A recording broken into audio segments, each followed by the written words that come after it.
승발하십시오. 덥습니다.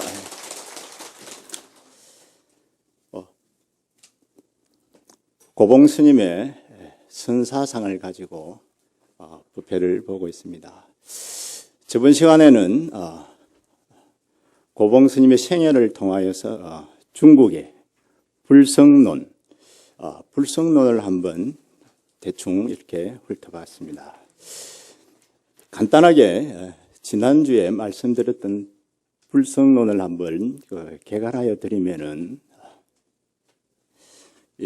불성이라 그러면은 이제 성불의 근거입니다. 불성이라 그러면은 깨침의 근거입니다. 만약에 불성이 없다면은 우리는 깨침을 얻을 수가 없습니다. 그래서 불성이야말로 사실은 우리가 꼭 알아야 되는 불성론입니다. 그러면 중국에서는 사실 이렇게 불성론에 의해서 우리 이미 부처님이 다 되어버렸습니다.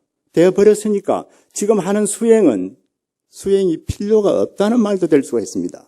그래서 어른 스님들이 이러기를 수행하는 바 없이 이제 수행한다, 이렇게 이제 표현되고 있습니다. 어쨌든 또 우리가 달에 제가 비유를 들었는데, 인도의 불성론은 달이 하늘에 있다 그러면은 중국의 불성론은 달이 어디에 있습니까? 내 마음속에 있다고 그랬습니다. 하늘에 있는 달을 내 마음속으로 끌어당겨서 내 마음속에서 탄생을 시켜버립니다. 그래서 이제 이 시간에는 이제 저번 시간에 불성을 내 마음속으로 끌어왔으니까 그 불성을 오늘 시간에는 뭡니까? 어떻게 할 것입니까? 우리가 한번 닦아보자. 한번 수정해보자. 그렇게 지난 시간은 불성론에 대한 이야기였다면은 오늘은 그 불성론을 닦는 이야기입니다. 어떻게 하면은 이제 불성을 잘 닦을 것인가? 이것을 이제 고봉 엄묘 스님의 수정관에 의해서 제가 몇 말씀드리겠습니다. 오늘 본문의 법회의 생각 포인트는 수정자의, 우리들의 수정자의 마음가짐과 그 다음에 이제 어떻게 닦을 것인가 했으니까 그 닦는 방법으로 묵조선과 가나선의 차이, 그 다음에 가나선을 통해서 이제 어떻게 체득할 것인가를 이제 간단하게 말씀드리겠습니다.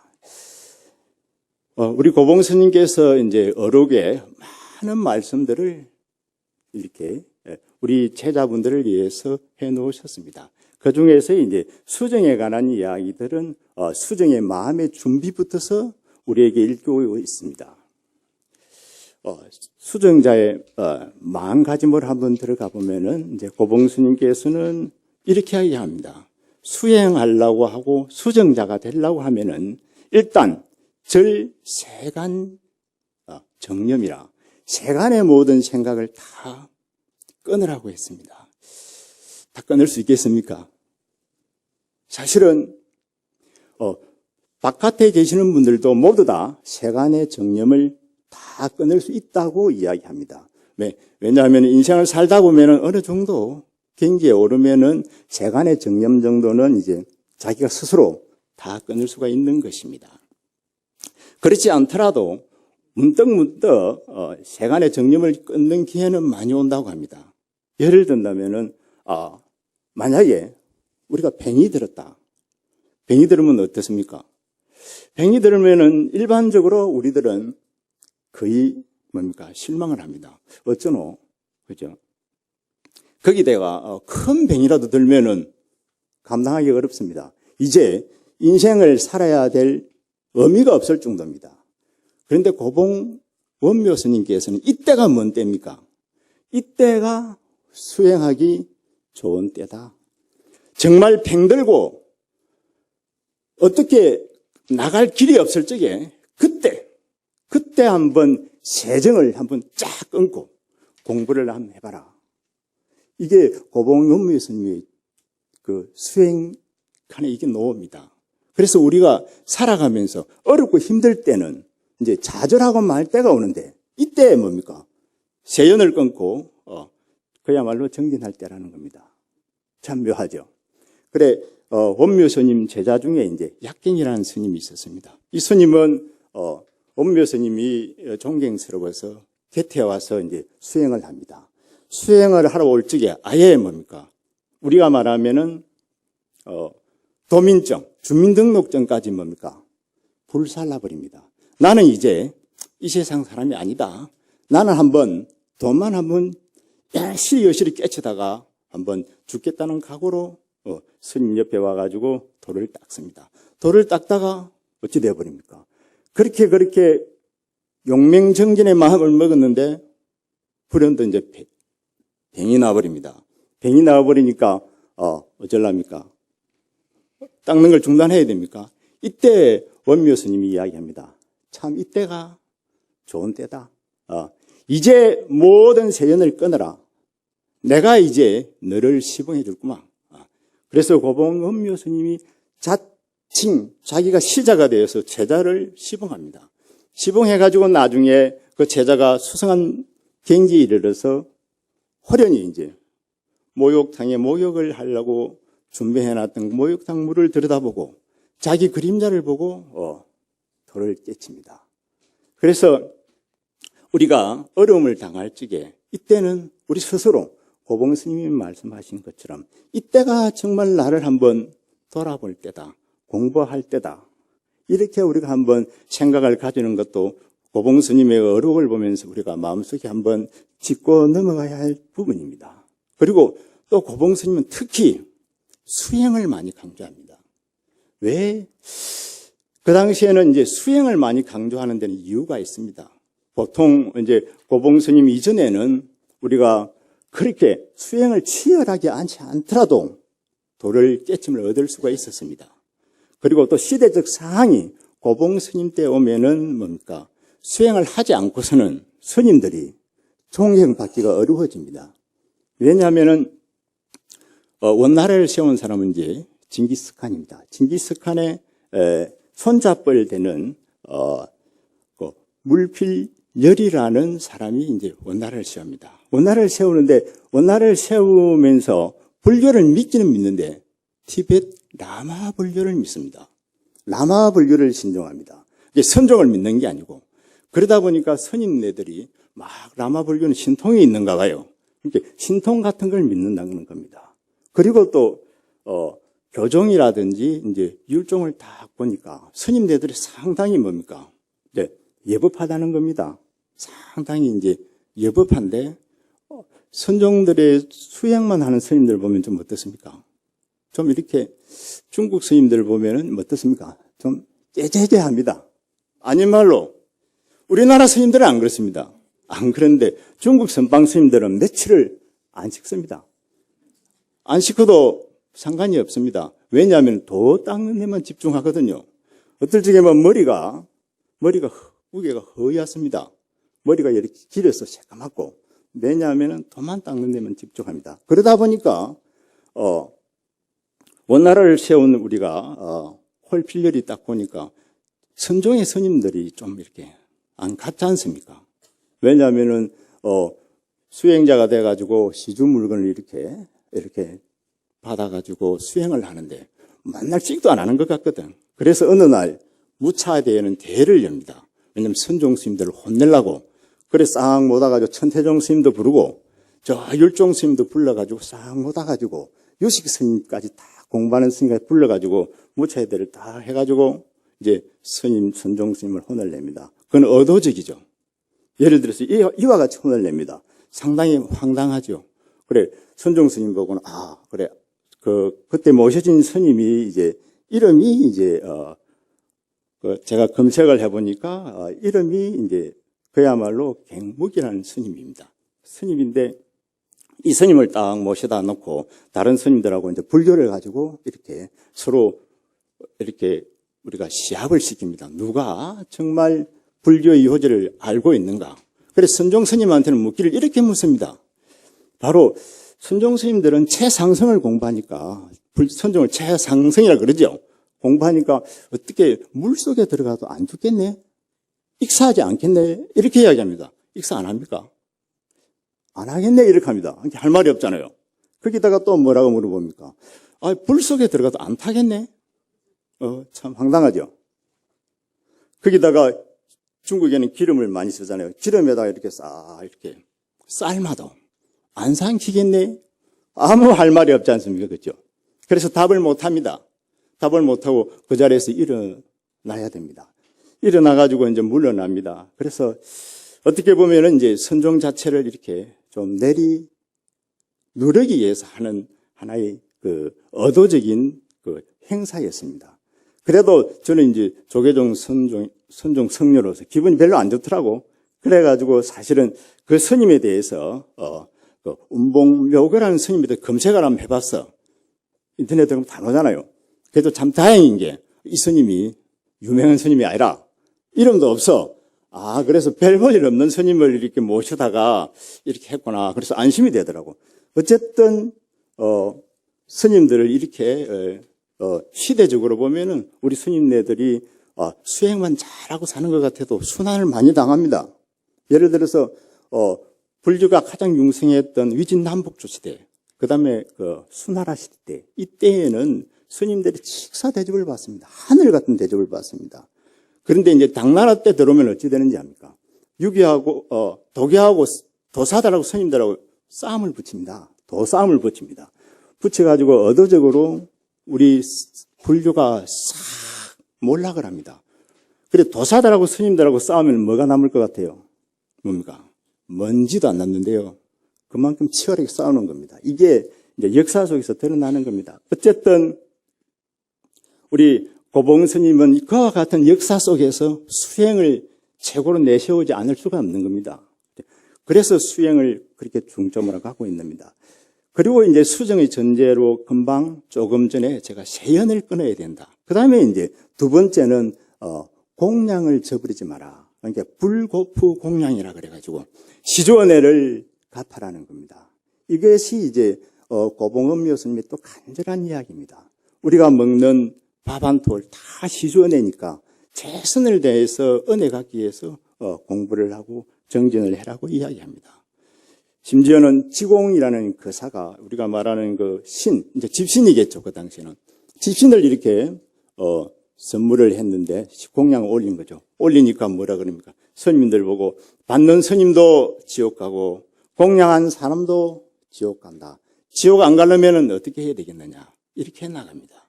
그래서 시주물견에 대해서는 가장 그 수행의 전제로서 아주 중점적으로 맥락을 짚고 있는 것을 볼 수가 있습니다. 거기다가 어디 가다가 길을 가다가 원묘 스님께서 길을 가다가 이때쯤 됐던 모양입니다. 죽순이 올라오는 걸 모르고 밟았답니다. 어쩌랍니까? 그 죽순을 밟았으니까 그 죽순을 뽑아서 이제 먹고는 자기 옷을 팔아서 이게 죽순값을 지불했답니다. 이 정도로 시주 물건에는 이제 철저했다는 겁니다. 이렇게 시주 물건에 철저하기 때문에 또 수행도 엄청나게 열심히 시키고 또 중국 스님들은 수행 또한 뭡니까? 할 때 되면 열심히 피나게 합니다. 우리나라도 이제 마찬가지죠. 오로지 또 중국 선언에서는 정지만 하도록 이렇게 도와줍니다. 예를 들면은 스님네들이 선언에 결제를 하면은 뭐부터 하는지 모르시죠? 중국에는 이렇습니다. 스님네들이 선언에 결제를 하면은 가사장산부터서 보따리에 쌉니다. 싸서 결제하는 날부터서 가사장사 많이 있습니다. 그날부터서 예불도 안 합니다. 딱 정기만 합니다. 그럼 예불은 안 하느냐 하면은 예불은 대표자가 딱 합니다. 스님네들은 가사장사마저도 다 깨어놓고 오로지 정기만 하도록 이렇게 노력을 하고 또 청중 스님들, 이제 정기만 하는 스님들은 아무 소임도 없습니다. 우리나라에는 이제 청소도 좀 해야 되고, 뭐 여러 가지 이제 소임들이 있고, 정두도 있고 한데, 이런 소임마저도 없고, 그냥 정기만 하도록 다 하고, 그리고 큰 법당에서, 정기만 하다 보면 어떻습니까? 우리가, 몸이 좀 약해질 수가 있습니다. 그래서 중국 법당에도 부처님을 가운데 모셔놓고 열심히 가수로 돕니다. 그 심이 돌다가 나중에는 뛰기도 합니다. 막 뛰고 거기도 소리도 막 내서 엄청나게 뜁니다. 뛰면은 야 이거 좀 아들 장난치는 것 같지만은 이게 뭡니까? 인재선의 가풍입니다. 기품 있게 하고 막 달리고 몸도 체력도 단련하고 거기에 앉아서 정진도 하는 겁니다. 거기다가 또 하나 또 재밌는 점은 거기다가 거기 자리에서 스님들을 이렇게 또 이걸 표향이라 그러는데 표향이라 그러면 이제 걸으면서 이렇게 정진하는 겁니다. 하다가 딱 자리에 이렇게 그 자리에 씌워놓고는 이제 소참 법문이라 해가지고 구참 스님네들이 이제 법문을 합니다. 법문을 딱 씌워놓고 5분에서 10분, 20분 길게는 20분을 합니다. 이걸 아침 저녁으로 법문을 해줍니다. 이 법문을 해주는 이야기들이 얼마나 간절한지요. 들으면은 뭡니까? 가슴이 울렁울렁합니다. 어떻게 법문합니까? 계속 정진할 수 있도록 계속 정진할 수 있도록 정진하라고 계속 큰 스님들의 이야기를 가지고 또 본인의 경험을 가지고 계속 이렇게 돌아가면서 법문을 해줍니다. 그래서 계속 각성시킵니다. 그 법문 중에는 저도 잊을 수 없는 법문들이 있습니다. 그 중에 법문 한마디 할까요? 이게 이제 중국말로도 해야 되는데 해도 되죠? 이게 뭐냐면 염불하는 자는 누구인가입니다. 우리가 평소 때 염불 많이 하고 살죠? 그 염불하다가 염불이 지각해지면은 호련히 그 염불하는 자를 자기가 해강반주하게 된다는 겁니다. 그래서 평소 때 염불을 지각히 한 사람만이 이게 가능합니다. 오늘처럼 기도 열심히 해야 돼요. 건강경을 이렇게 열심히 이루는 불자들만이 호련히 염불하는 자가 누구인가가 가능합니다. 그래서 구참 스님들이 법문을 하다가 법문 마지막에 갑니다. 마지막에 가면 이렇게 합니다. 합장 한번 해볼래요? 냄부서세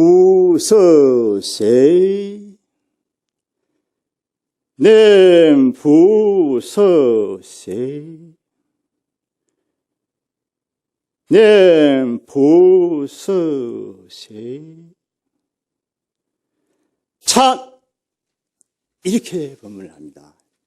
그 세이 하는 그 말은 이제 누구 이 말입니다. 누구이냐, 염불하는 자가 누구이냐 가만히 들으면은 자기도 모르게 뭡니까? 싹 아무 생각이 없습니다.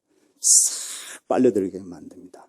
이렇게 이제 중국 선언에서는 스님네들이 오로지 정진만 하도록 이렇게 이제 배를 하고 있습니다.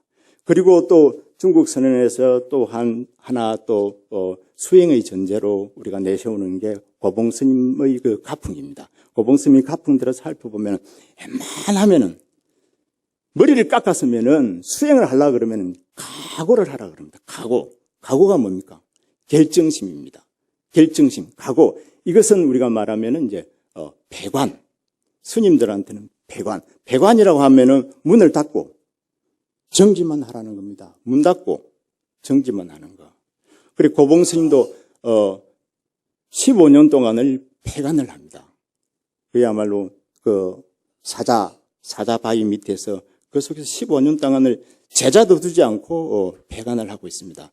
그거에 관해서는 제가 사이트 속에 잘 올려놨으니까 우리 불자님들 참고를 하시면 됩니다. 사이트를 넘겨보면은 자세한 사진과 그에 대한 이야기들이 다 실려 있습니다. 어쨌든 이조사만 가보더라도 이번에 가보니까 어떤 스님이 폐관을 해가지고 폐관을 2년 동안 하고 문을 닫고 정진하는 겁니다. 2년 동안 했는데 그 중에 12일 동안을 우리가 말하면 산매, 대정산매, 하두산매에 들었다고 합니다. 그리고 이번에 또 제가 잘 올려놨는데 어떤 젊은 수자도 이번에 8일부터서 3월 8일부터서 폐관하신다고 자기가 폐관하는 동안에 잠깐 그 수용할 것들을 어깨에 짊어지고 그 이조사 밑에 태웅전 큰 절에서 저 상원까지 2시간 거리를 이렇게 짊어지고 이렇게 올라가고 같이 이제 이야기도 많이 나누어 봤는데 스님네들이 이렇게 참 진심이 있어요. 그리고 밑에는 또 결제를 하면은 한 500명이 함께 결제를 할 수 있는 공간이 돼요. 500명이면 굉장하죠. 여기에는 성과, 속이 나누어져 있지 않습니다. 안절적에만 스님들 중심으로 앉고 불자님들 중심으로 이렇게 앉기는 않지만서도 한 법당 안에 다 같이 정진합니다. 성속이 사부대중이 하나입니다. 어쨌든 이와 같이 중국에서도 지금 이렇게 선언 생활이 이렇게 뭡니까? 아주 융성하게 돌아가고 있습니다. 저는 중국 선언의 근원, 중국 불교의 근원 기대가 상당히 큽니다. 왠지 합니까? 중국 인구가 참 많죠. 참 인구가 많은데 스님들도 많겠죠. 중국 스님들 얼마 정도 되는지 압니까? 중국 스님들, 우리나라 스님은 저번에 보니까 한 10년 전 통계 한 12,000명 정도 됩니다. 조계종 스님들이. 중국 스님들은요? 누가 말해보세요. 한 몇 명 정도? 저번에 인터넷에 보니까 30만. 그 다음에 만을 좀 이렇게 일정치가 안 해요. 어떨 적에 보면 50만입니다. 많죠? 거기다가 가짜가 또 있어요. 가짜는 얼마 정도 될까요? 가짜는 옛날에 정혜 노장님이 말씀하기를 가짜는 5배래요. 그럼 가짜는 한 100만 이상 되는 겁니다. 어디 우리 성지순례 가면 가짜들 많아요. 다 밑에서 이렇게 절하고, 우리도 가면은 뭡니까? 사람들 오면 절하고, 안 오면은 절 안 하고 가만히 있고 이렇게 하는 사람들이 많아요. 그분들이 다 가짜라고 이렇게 다 절에 올라가면 딱 붙여놨어요. 이렇게 사실은 가짜들이 많은데, 그래도 진짜도 많잖아요. 거기다가 젊은 스님들이 많습니다. 젊은 스님들이. 또 많을 수밖에 없습니다. 또 하나 우리가 꼭 하나 재미나게 알고 넘어갈 것은 이제 중국에는 나라가 큽니다. 우리나라보다 몇십 배잖아요. 몇십 배다 보니까 중국 북경이라든지 남경이라든지 상해 같은데 큰 도시에 살기가 어렵습니다. 거기에는 우리가 말하는 우리가 호적이 거기에 있어야만이 그곳에 살 수 있고 월급을 받아도 그곳에 호적을 가지고 있어야 많이 받습니다. 그럼 시골에 엄청난 사람들이 많죠. 그런데 시골에서는 살기가 어렵잖아요. 다 도시로 놓으잖아요. 도시로 놓으면은 도시의 호적을 가질 수가 없습니다. 그렇지만서도 도시에 나와야 돈을 벌어가지고 자녀들 공부를 시키잖아요. 그래서 많은 시골 젊은 부모들이 뭡니까? 자식을 두고 전부 도시로 놓습니다. 왜냐하면 돈 벌러. 그럼 시골에 누가 남습니까? 할머니, 할아버지들하고 자식들하고 남습니다. 그런데 여기에서 재미있는 게 시골에 남겨진 자식들, 그 자식들 수가 얼마 정도 될 것 같아요? 여기 들으면 깜짝 놀라요. 자식들 수가 통계에 나온 거 보면 5,100만. 5,100만이면은 우리나라 인구보다 더 많습니다. 이 5,100만의 젊은이들이 모든 것을 공부를 하고 이와 같이 이제 시대가 이렇게 바뀌어 가는데 결국에는 자기들의 이상을 대도시로 나갈 수가 없는데 가려면 많은 조건이 따릅니다. 그 조건을 해결하기 어려워요. 그 조건은 일일이 말씀드릴 수는 없지만 그렇기 때문에 결국에는 우리 불교 같은 데 관심을 가질 수밖에 없어요. 이렇게 된다면 우리 불교는 뭡니까? 아주 그저 그만이죠. 왜냐하면 좀 미안하지만서도 기한발도명이라고 해놨거든. 기한발도명 들어봤어요? 배고파야 죽어야 스님 되는 경우가 많거든. 그죠? 죽고 배고파야 스님이 되거든. 중국에는 시골에 있는 젊은이들이 스님이 될 가능성이 엄청나게 많아요. 그래서 지금 10년 전에는 절에 가보면은 절이 좀 스님들이 없어 텅텅 비었어요. 요즘에는 가면은 뭡니까? 절이 꽉 찼어요. 젊은 스님들이 꽉 찼어요. 아까 전에 조금 전에 한 그 스님도 자기가 무문관에 들어가는데 폐관에 들어가는데 너무 행복하대요. 너무 기분이 좋대요. 왜냐하면 그 폐관에 들어가고 싶어가지고 줄 섰는데 자기는 그게 뭡니까? 당첨됐으니까, 뽑혔으니까. 이것이 지금 어쨌든 우리 고봉 스님의 이제 수정관을 공부하면서 이제 고봉 스님이 이제 제시하는 것은 전제하는 것은 우리가 수행을 하려면은 어떤 수행의 어떤 전제. 예를 들어서 조금 전에 세현을 끊어라. 시주언해를 잊지 마라. 그 다음에 마지막으로 하나가 뭡니까? 죽을 각오를 해라. 폐관을 해라. 그런데 이 폐관은 누구에게나 필요합니다. 저 같은 사람도 필요하고 우리 불자님들에게 필요합니다. 우리 불자님들도 왜 필요하냐면은 꼭 폐관이라 그래가지고 근데 방문 그러고 장구라는 것은 아닙니다. 우리가 살다 보면 어떻습니까? 젊을 적에는 살다 보면은 젊을 적에는 우리 생각들이 전부 다 좀 큽니다. 그렇죠? 이해도 잘하고 남한테 용서도 잘하고 막 이렇게 아라운이 정말 넓습니다.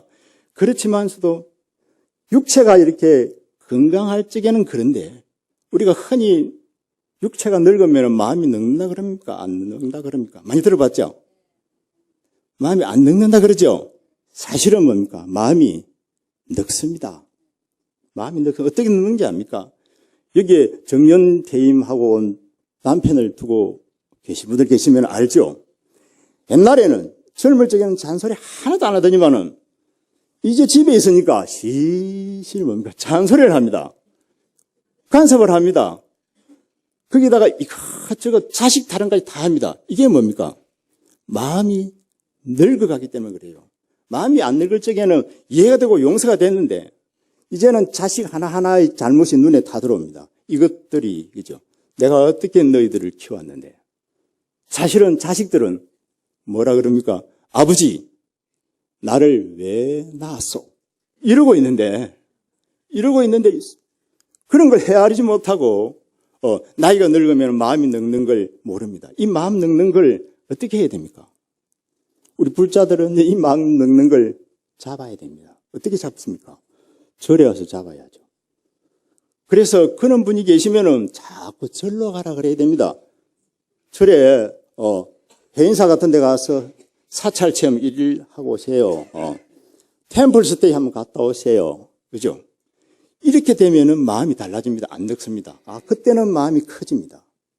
그래서 일반 불자님들에게도 배관은 뭡니까? 꼭 필요합니다. 그래서 수행이 필요하다는 겁니다. 그래서 우리는 평생을 두고 고봉스님의 말씀처럼 수행을 전제로 해야 됩니다. 그 다음에 이제 우리가 하나 또 짚어야 될 게 이제 조금 전에는 이제 우리가 말하면은 이제 수정의 전제였다면은 이제 수정의 실천. 수정의 실천이면은 이와 같은 마음가짐을 하고 나서 우리는 이제 수행을 해야 될 거 아닙니까? 수행을 해야 되는데 우리 고봉스님은 철저하게 가나선을 주장합니다. 가나선 알죠? 하도해라. 다른 거는 없다. 하도만 지극히 주장합니다. 그 하도에 대해서는 우리 큰 스님들 많이 오셔서 법문 많이 들었죠.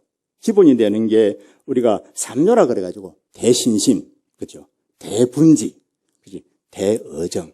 신심이라 그러면은 그야말로 수미산을 의지한 것 같고, 분지라 그러면은 뭡니까? 마치 내 부모를 죽인 원수를 만난 듯이 그냥 하도를 해야 되고, 그 다음에 대의정이라 그러면은 매사에 모종의 어떤 사건에 의심이 붙어가지고 도대체 저거는 저렇게 되는 것이 아닌데 이렇게 의심을 붙이는 거. 이것을 대의정이라 그러죠. 그래 대의정은 우리 불자님들도 잘 합니다. 그렇지만 공부하는데 중요하게는 이 대의정이 제일 중요합니다. 저는 조금 이따 그걸 더 부연시켜서 말씀드릴 건데 어쨌든 대의정은 참 중요합니다. 의정 많이 하고 있죠.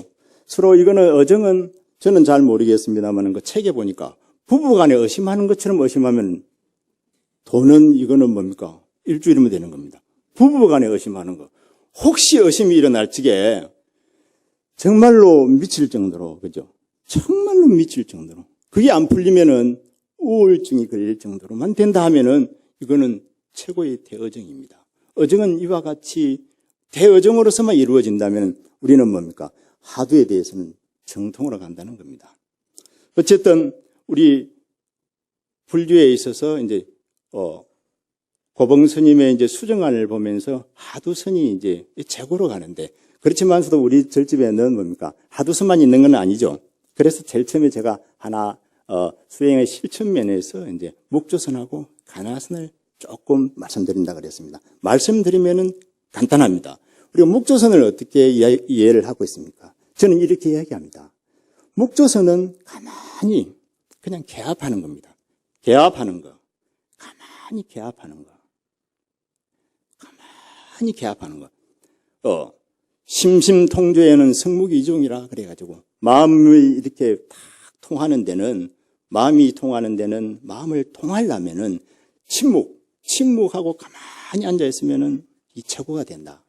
우리가 아까 달 이야기했죠. 그 달이 이렇게 우리 마음 불성인데 그 달이 물가에 호수에 어려 있으면은 바람이 불면은 물이 출렁해서 안 보이지 않습니까? 그렇지만서 바람 시기하고 물결을 쉬면은 뭡니까? 그 달은 드러납니다. 이게 뭡니까? 성묵이죠. 침묵으로서 가만히 있으면 개합한다는 겁니다. 그래서 우리가 흔히 말하기를 이제 응심입주 주심간증이라 그럽니다. 마음을 이렇게 하나로 딱 모아서 깨끗하게 만들면은 이것이 이제 묵조선입니다. 이것은 개합하는 거. 이것은 우리 일러서 우리가 묵조선, 또 우리가 흔히 요즘 뭐 이빠사나 같은 것도 뭐 저는 정확하게 잘은 모릅니다만 저는 이렇게 이야기하고 있습니다. 이렇게 이해를 하고 있습니다. 가만히 개합하는 거, 가만히 살피는 거잖아요. 가만히 뭡니까? 알아차리는 거잖아요. 가만히 내 몸과 내 마음의 구조를 알아차리는 겁니다. 이걸 우리는 거심외조, 마음을 일으켜서 바깥을 비추고 섭심내정이라 마음을 가다듬어서 안으로 갈무리 시켜서 하나하나를 다 알 적에 하나가 될 적에 이때는 뭡니까? 묵조선이 가능한 겁니다. 또 이빠사는 좀 다르지만서도 어쨌든 마음을 고요히 하는 것. 그리 하다 보면은 내가 간시험 하다가 뭐가 됩니까? 내가 관자재가 돼버리는 거죠. 아미타불 하다가 내가 아미타불하고 개합해서 자성 미타가 돼버리는 겁니다. 이게 이제 묵조선이고, 우리가 가나선이라 그러면은 가나선은 뭡니까? 딴 것이 아니고 가나선은 깨침에 있습니다. 어디에 있습니까? 하두를 타파하는 데 있습니다. 가나선은 하두 타파입니다. 한쪽은 개합하는 거고 한쪽은 하두 타파하는 데 있습니다. 그래서 공안을 통해서 하두, 실머리, 말머리를 끌어내어서 그 말머리를 통해서 그 공안에 들어있는 설리라 그러죠. 선의 이치를 타파해서 깨달으면은 뭡니까? 되는 겁니다. 깨닫고 나면은 묵조선은 관자재가 되고 자성미타가 되지만은 깨닫고 나면은 조사선에서는 깨달고 나면은 뭡니까? 뭐가 됩니까? 해탈인, 무사인, 일 없는 사람, 자유자재인이 되는 겁니다. 어디에서 걸림없이 그야말로 자성을 운용할 수 있는 그는 이제 위대한 수행자가 되는 겁니다. 이것도 제가 여러분들에게 나누어준 유인물 속에 문자선을 비롯해가지고 왜 가나선이, 묵조선이 생기는 것까지도 제가 잘 기록을 해놨습니다. 내지는 사이트 속에 들어가면 또 제가 잘 기록을 해놨으니까 이거는 참고를 해주시길 부탁드립니다. 그리고 제가 또 하나 가나선에 들어오면은 가나선 실천에 있어서 어심의 중요성에 대해서는 제가 말씀드리겠습니다. 이 어심의 중요성에 대해서는 저는 아까 신신도 중요하고 분지도 중요한데 가장 중요한 게 제 경험을 통해서 말씀드리는 겁니다. 그래서 저도 소개할 겸 이제 말씀드립니다. 저는 어심이 참 최고로 중요하다고 그 어심을 많이 이제 강조하는 스님 중에 이제 한 사람인데 저는 출가를 중학교 졸업하고 이듬해 했습니다. 이듬해 한 3월 달에 정도 돼서 출가를 딱 하니까 우리 은사 스님께서 그러더라고. 딱 보고는 너는 박복하니까 딱 좀 박복해 보이죠? 사실은 안 그렇습니다. 사실은 엄청난 부자인데 옛날에는 그랬던 모양이라 사실 그랬고, 그래서 우리 스님이 너는 박복하니까 너는 기도는 하라 그러더라고. 그래서 뭐 사실은 기도만 좀 열심히 했습니다. 그도 그럴 것이 저는 행자 생활을 무려 뭡니까? 8년을 했습니다. 8년 동안 행자 생활을 했습니다. 그래서 7년째 되는 해는 어떻게 한번 수계 받아보려고 그 법무사 갔다가 정무소에서 쫓겨났어요. 그것도 쫓겨날 이유도 하나도 없는데 쫓겨나는 이유 한마디가 딱 있었습니다. 건방지다고. 제 건방 안 접어죠? 이렇게 순한 사람이 그때는 건방지다고 제가 쫓겨났습니다. 그래가지고 그 이듬해 가가지고 수계를 받다 보니까 이제 8년 만에 수계를 받았는데 어쨌든 한참 이제 행자가 돼가서 기도를 하라 그러니까 뭐 기도를 열심히 했습니다. 처음에는 뭐 기도하기 싫더라고. 그래도 하다 보니까 이게 기도가 되더라고요. 참 묘하대. 그래서 기도를 열심히 이제 열심히 정말 뭐 우리가 존에서 태어났기 때문에 열심히 이제 죽자 살자 기도를 딱 했는데 조금 되니까 한 2년 하고 나니까 뭐 확 죽어버리고 싶더라고. 확 죽어버리고 싶대요. 참 희한하네. 그래도 죽으면 됩니까? 제가 저번에 시간에 말씀드렸죠. 내 목숨 내 겁니까? 내 거 아닙니다. 그죠? 이걸 무주제성이라 그랬죠. 나는 내 건 것 같지만서 내가 어떻게 할 수 없는 겁니다. 만약에 이게 컵인데, 잔인데, 이거는 뭡니까? 내 거라면 너한테 줄 수 있는데, 내 거 아니면은 못 주는 겁니다. 그죠? 그럼 이게 내 거면 너한테 줄 수 있는 것을 우리는 주제한다 그럽니다. 그래서 사실은 우리는 내 몸도 우리가 주제 못 합니다. 지금 다리 아픈 사람들 많지요? 안 아프게 주제할 수 있습니까? 안 됩니다. 왜냐하면 자기 거 아니거든. 그래서 목숨도 자기 거라고 착각하고 어떻게 하면 어찌 됩니까? 이건 엄중한 가부를 받습니다. 그래서 이제 그것까지 내가 알았어. 그러니까 죽을 수도 없잖아요. 죽을 수도 없는데 그때 생각해 보면은 우리 그 노보살님 한 분 계시는데 노보살님이 그렇게 부럽더라고. 왜냐면 노보살님이 한 80 됐어요. 그래서 나도 속으로 한 80 됐으면 좋겠다. 80 정말 80 됐으면 좋겠다. 어서 80 돼야지. 그런 때가 있었어요. 그런 때가 있다가 세월이 좀 지나니까 나도 이제 좀 이렇게 뭐 청소도 하기 싫고 뭐 설거지도 하기 싫고 에라 그러면 이제 우리가 뭐 참선이나 한번 해보자. 돈 한번 닦아보자. 이래가지고 마음을 좀 먹었어요. 마음을 먹었더랬어요. 먹어가지고 큰 스님한테 하두를 하나 달랬죠. 달래니까 만법길 일기하처. 우리 고봉 스님의 그 하두를 주는 거예요. 그래가지고 저는 이제 뭐 청소도 하기 싫고 이리 된 바에 이제 뭐 한번 돈 한번 닦아보자고 딱 단식을 아까 폐관이라고 그랬죠. 각오를 한번 하는 겁니다. 그래서 단식을 딱 이제 결정을 하고 내가 한번 해봐야지 하고 딱 하다가 4일 만에 절도했어요. 왜 절도를 했냐면은 날이 좀 어두워졌던 것 같은데 이 형광등을 켜려고 이렇게 딱 일어났는데 딱 문지방에 딱 쓰러져 있는 겁니다. 그래 노보살님 저리 계시다 그랬죠. 옆에서 막 오시고 계시더라고. 그걸 왜냐하면 이렇게 흔들고 참 내가 행자인데 스님아 그러더라고. 스님아 들으니까 어떻게 머리에 아직까지 새똥도 안 벗겨졌는데 뭐 도 닦아가지고 말라고 이러더라고. 그래서 그 말이 참 기억에 남아요. 어쨌든 그래가지고 제가 20살 앞뒤로 일주일 동안 단식 그걸 내가 3번을 완성을 했어요. 그래 했는데도 지금 이래요. 이 원인은 뭐냐면은 바로 뭡니까? 의심이 작아서 그런 겁니다. 지각한 의심이 일어나는데 의심이 안 일어나는 겁니다. 그래서 의심이 문제다. 대의정이 문제다. 정말로 의정이 일어나야 이제 도를 깨달을 수가 있는 겁니다. 그런데 이제 가장 중요한 거는 의정이 안 생겼어. 큰 깨달음을 못 얻는 겁니다. 그래서 중요한 거는 이제 대의정으로 갑니다. 그래서 우리는 절의 신도들에게 저는 기도를 많이 시킵니다. 왜냐하면 그저 기도하다가 자기 스스로 의정이 객발하도록 이렇게 도와주죠. 의정만 돈발하면은 깨달음을 얻는 데는 얼마 안 걸린다고 하니까. 그렇죠? 그래서 기도 열심히 해야 됩니다. 그래서 오늘은 제가 고봉 스님의 수정관을 가지고 이제 우리에게 이제 기감이 되는 어떻게 하면은 수정자의 어떤 좋은 마음가짐으로 깨달음을 얻을까 또 어떻게 실천을 해야 될까 그 실천으로 관해선 제 경험까지 한번 말씀을 드려봤는데 우리가 제일 처음에 제가 제시한 게 생각할 점 그게 뭐냐면 이제 수정자의 마음가짐이었죠. 그죠? 어떻게 가져야 되는지 대충 알겠죠? 거기다가 이제 목조선과 가나선 차이 알았죠? 거기다가 가나선의 최고 중요한 요점. 그것을 저는 대의정으로 봤고, 그 다음에 가나선과 목조선의 차이는 가만히 개합하는 거하고, 하도 답하는 거. 그러면 가만히 알아차리는 거하고, 이와 같은 데서 차이가 있고, 그 다음에 수정자의 마음가짐이라고 하는 것은 참 제가 평생을 두고 이제 잊지 말아야 될 것들이 이제 우리 수행자들은 이게 꼭 필요합니다. 그래야 분발이 되고 돈발됩니다.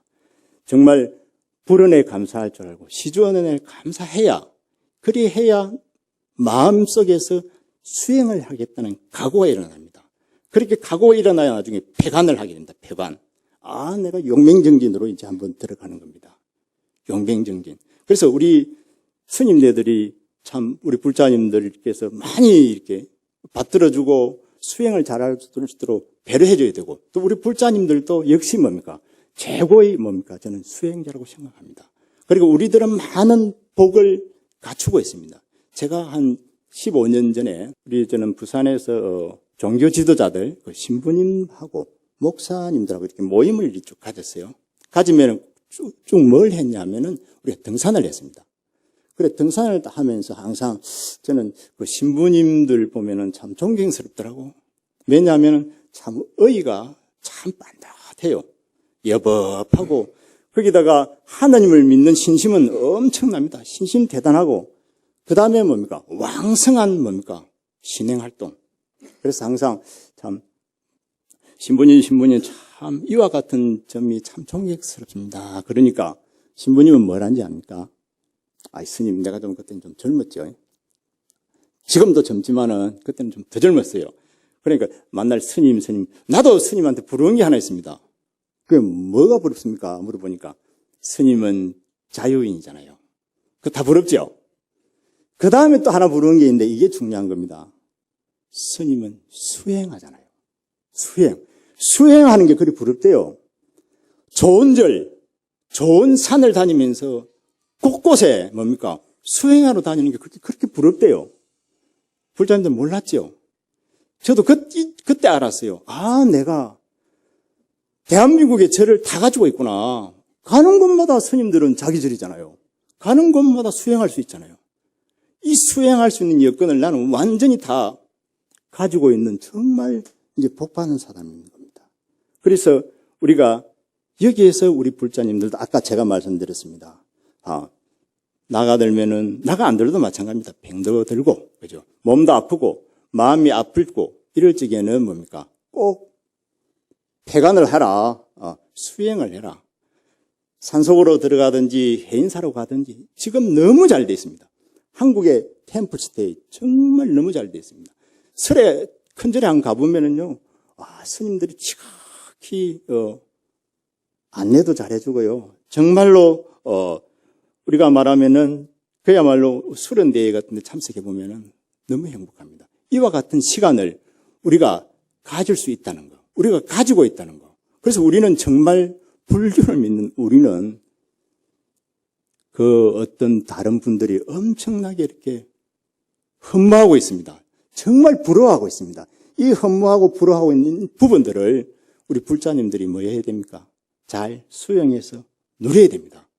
자기가 수용 못하면 뭡니까? 다 바보들입니다. 자기가 불성이 있는 것을 모르고 그 가치를 모르고 중생처럼 살면은 뭡니까? 정말 바보입니다. 그래서 우리는 정말 우리가 가지고 있는 이 좋은 조건들을 다 누리면서 체험하면서 그렇게 정진하면서 살아가기를 바라면서 오늘 법회는 마치겠습니다.